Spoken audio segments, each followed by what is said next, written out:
Hello, everyone. I'm Larry Ridley. You're tuned into the NFL on EA Sports. Preseason action on the slate and the chance to build up arm strength and get accustomed to the speed of the game again. Always so important for a quarterback at this time of year. It's the Broncos going up against the Jaguars. On the call here tonight, let's send it out to our guys in the booth. That's Brandon Guyton and Charles Davis. Larry, we welcome our viewers to Duval County, the northern part of Florida, and the largest city in the Sunshine State, as EA Sports coverage of the NFL takes us to Everbank Field here in Jacksonville. Tonight, it's a preseason matchup between the Denver Broncos and the Jacksonville Jaguars. Hello again, everyone. Alongside Charles Davis, I'm Brandon Guyton. And, partner, I think we can safely sum up the goal of this final week of the preseason with 3 simple words. Don't get hurt. And make sure you follow that mantra, okay?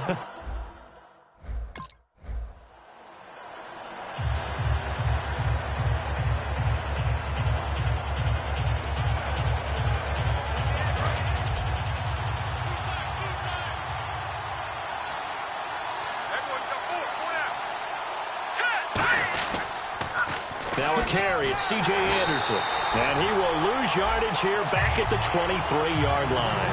That's going to go as a loss of 2, and it'll be second down. There's so many things that go into playing the position of linebacker. Some of them are actually subtle. Doing the drill work that you do all the time in practice and carrying it over to the game. Get rid of blockers and get to the ball carrier and knock him down for a loss. The best defensive linemen, they play with great leverage so they can get low and not get bowled over by offensive linemen. They have excellent hands. They can throw people off on a play. We just saw a great example of a really good run stop by a guy playing the defensive tackle position. Looking deep downfield. And got his man complete. It's a big play there for the Broncos. 37 yards. Offense comes to the line now, 1st and 10. Now that play will end up on the highlights, and you'll see it all over the place. But what you won't see, the offensive line that bought the extra time, that allowed for the big completion downfield, those guys made that play possible. 7 yards on the pickup there, and it'll leave them with a 2nd and 3. This drive is turning into an extended one, and the guy carrying the ball, he's becoming more like a body blows guy. Every carry is putting some damage on the defense.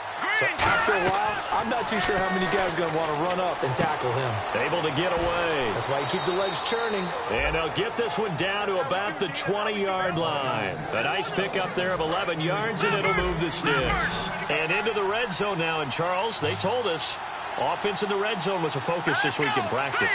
A huge priority, and the key was to get points. So you know that all the time during the week they talked about executing, taking care of the football, no big mistakes. Make sure they put points on the board and come out of it with that.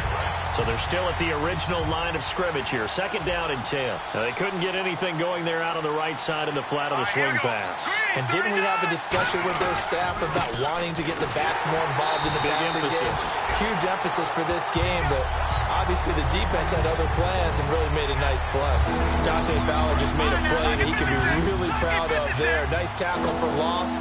And what a relief it is for him to be back on an NFL field after missing his entire rookie season with a knee injury. I think the entire defensive unit is relieved that he's out there. Being chased out left. And that is incomplete. Martellus Bennett, the intended receiver.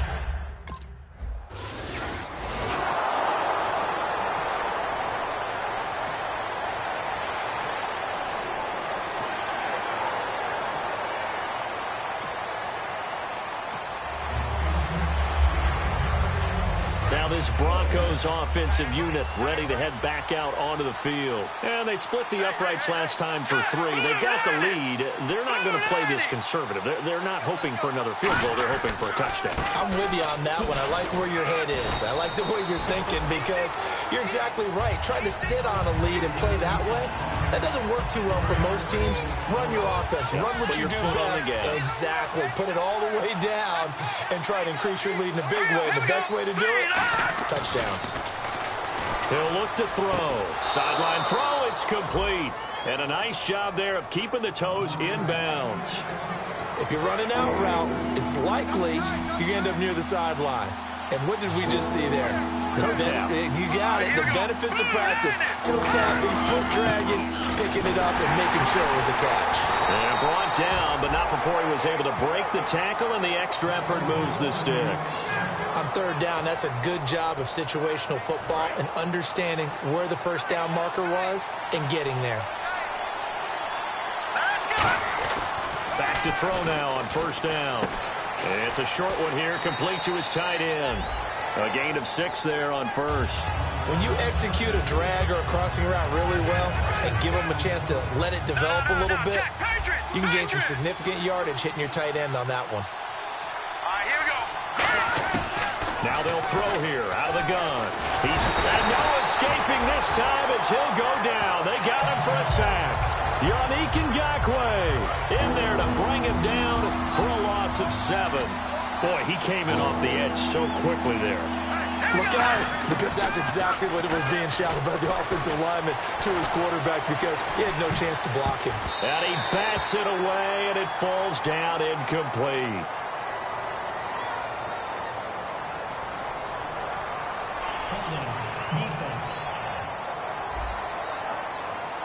Thought he may have gotten away with one there, but the ref caught him, and it's holding.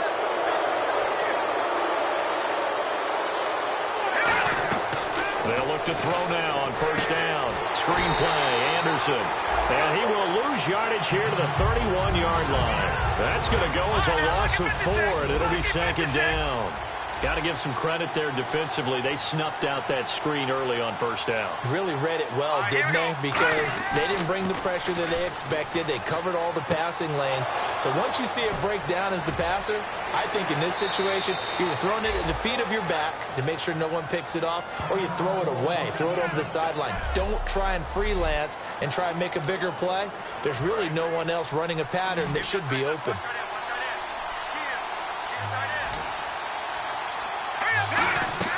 From the red zone now, they'll look to throw. And it pops free. The collision there jarred the ball loose and brings up second down. And the 8th play on this drive coming up. We know it's not an easy job to go out and catch passes when people are trying to tackle you and knock the ball away. But the bottom line is, that's a pass he's got to have and a pass he should have caught. Looking for a seam, but finding none. He'll get back to the line of scrimmage, and that's it. Well, on that play, the expression, don't blink, you might miss something, certainly applied. That was fast. Defense diagnosed the play, and it was over in a heartbeat. He'll look to throw. Oh, it's a screen pass. That's complete. And he'll take it into the end zone for a Denver score.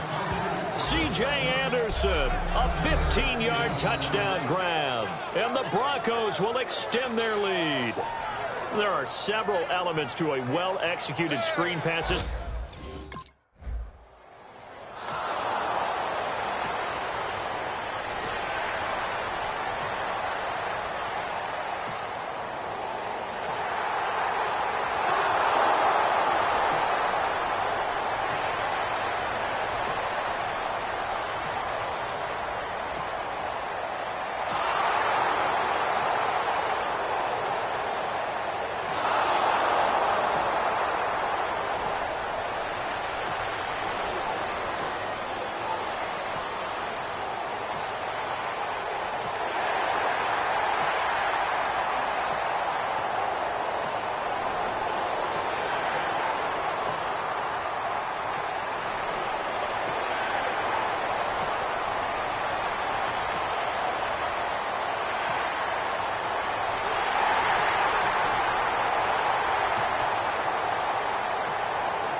partner. Still a head-scratcher to me how this one ended, down 3.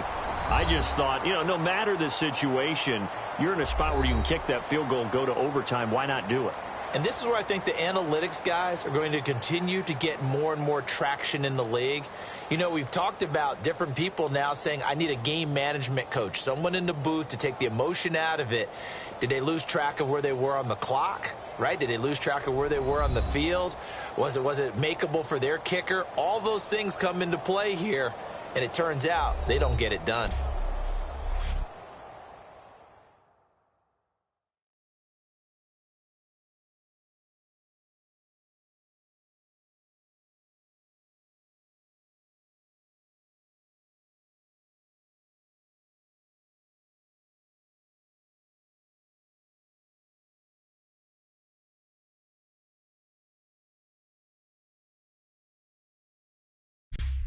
So that'll do it for us. For my partner, Charles Davis, and all the hard-working men and women on our crew, I'm Brandon Gaudin. You've been watching the NFL right here on EA Sports. From Jacksonville, good night, everybody.